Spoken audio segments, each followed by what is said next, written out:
मला असं वाटतं शब्दात व्यक्त करणं अतिशय अवघड आहे असं सगळं आढळलेलं आहे.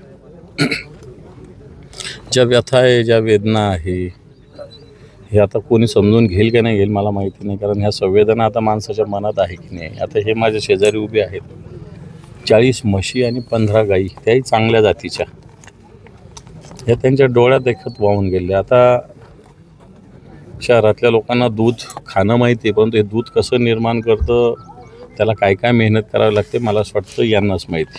मलाही माहिती, मी शेतकरी माणूस असल्यामुळे या व्यथा त्यांच्या मनातल्या कोणी समजू शकत नाही. मग काही जणांचे घरं वाहून गेले, काही जणांच्या समजा वाहनं वगैरे वाहून जाणं हा वेगळा भाग आहे, परंतु जनावरंसुद्धा माणसा इतकेच महत्त्वाचे आहेत आणि ते डोळ्यात देखत वाहून जाणं मला असं वाटतं अतिशय हृदयद्रावक या सगळ्या घटना आहेत. दुर्दैव असं ठीक आहे, शासनातले काही अधिकारी काम करत असेल, परंतु जेवढी सक्रियतेनं मदत तिथं पोहोचली पाहिजे ती अजून पोहोचलेली नाही असं स्पष्ट होतं आहे. कारण काही ठिकाणी मानवनिर्मित म्हणजे प्रशासनाच्या दुर्लक्षामुळे निर्माण झालेले प्रकार इथं दिसत आहेत आणि ह्या सगळ्या ह्याच्यात सरकारचं एक ॲग्रेसिव्हली मदतीची भूमिका असली पाहिजे.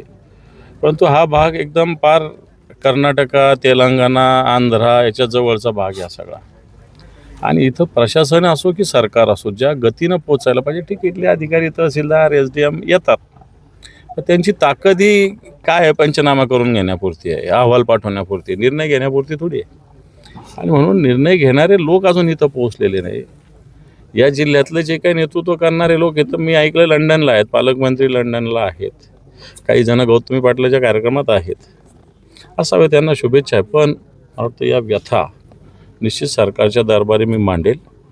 या सगळ्या शेतकऱ्यांना, गावकऱ्यांना एक न्याय मिळवून देण्याचा प्रयत्न करेल आणि जे निर्माण झालेल्या ज्या गोष्टी झाल्या ह्या मानवनिर्मित हे मी तुम्हाला सांगेल.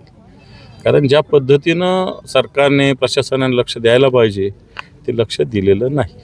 कृषी मंत्री आले होते ह्या जिल्ह्यात, शेतकऱ्यांशी बोलण्याच्या ऐवजी कार्यकर्त्यांशी बोलले, 20 मिनिटात गेले. 16 तालुक्यात माझ्या माहितीप्रमाणे ते वाशिमहून नांदेडला जाणार होते विमान पकडण्यासाठी, म्हणून त्यांनी रस्त्याने चालता चालता फार्स केला. त्यांनी काही पाहणी केली असं मला वाटत नाही. आज मी पाहणी केली, केळीचे हाल झाले, हळदीचे हाल झाले, सोयाबीन तसंच पडलेलं आहे, ऊस झोपलेला आहे, कोणतंच पीक शिल्लक नाही आहे. या नांदेड जिल्ह्यामध्ये कोणतंच पीक शिल्लक नाही आहे, हिंगोलीमध्ये कोणतंच पीक शिल्लक नाही आहे. आपण कृषी मंत्री येऊन पाहून गेलं तर निर्णय काय घेतला हा एक प्रश्न आहे ना. आपण सरकारने निर्णय घेतला पाहिजे. उलट सरकारने आता इन्शुरन्सचे 4 ट्रिगर होते, एकच ट्रिगर ठेवलेला आहे, त्यामुळे आता नुकसान भरपाई इन्शुरन्सची मिळणार नाही आहे शेतकऱ्यांना. NDRFचे निकष जे सरकारने दुप्पट तिप्पट जाहीर केले होते ते रद्द केलेले आहे, म्हणजे ती तुटपुंजी मदत मिळणार आहे. इथं शेतच पूर्ण खरडून माती, शेतच पूर्ण वाहून गेलेलं आहे. आणि मदत मला असं वाटतं मोठ्या प्रमाणावर आवश्यक आहे आणि याच्यासाठी ज्या पद्धतीनं मागे आता यांनी मागणी केली ती योग्य मागणी. कोल्हापूरमध्ये मागच्या काळात ज्यावेळेस पूर आला होता त्यावेळेस एक विशेष पॅकेज सरकारने जाहीर केलं होतं. मला असं वाटतं या नांदेडसाठी असं विशेष पॅकेज असलं पाहिजे, अशा प्रकारची मागणी आम्ही निश्चित सरकारकडे करू. हसनाळमध्ये साहेब आपण गेला होता, गावकऱ्यांनी विरोध म्हणजे तिथे विरोध दर्शवला आणि कार्यकारी अभियंत्यावर गुन्हा दाखल करून कारवाई करण्याची मागणी केली आहे. काय नेमकं घडलंय तिथे? दरवाजे वेळेवर हसनाळमध्ये मी गेलेलो होतो, सगळ्या लोकांच्या तीव्र भावना होत्या.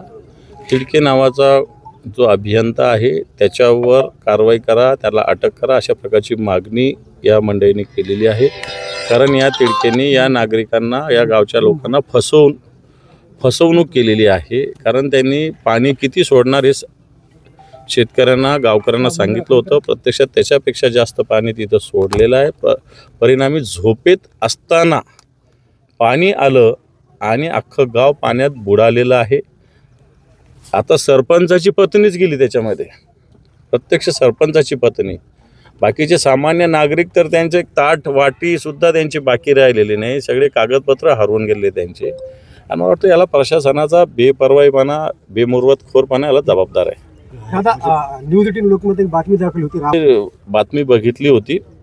सामान्य मुलगी होती, सामान्य घरातली 12वीला शिकणारी मुलगी आहे. तिला टॅब कोणत्या तरी योजनेतून मिळाला होता आणि तिचंही घर असंच वाहून गेलं. तिचा भाऊ कुठेतरी पुण्यात शिकतो आणि मला असं वाटतं जर एखादी एवढ्या इंटेरियर भागातली एक मुलगी शिकू इच्छिते, तिला टॅब आवश्यक आहे, तर आम्ही तिला आज एक टॅबच नाही तर तिला एक चांगल्या पद्धतीनं लॅपटॉप तिला आम्ही आमच्या वतीनं आज दिला. मला वाटतं हे काही फार मोठं काम नाही आहे, पण एक आपल्यातली एक छोटीशी मुलगी या भागातली जर शिकू इच्छिते तर तिला प्रोत्साहन दिलं पाहिजे असं मला तरी वाटतं. लक्ष्मण हा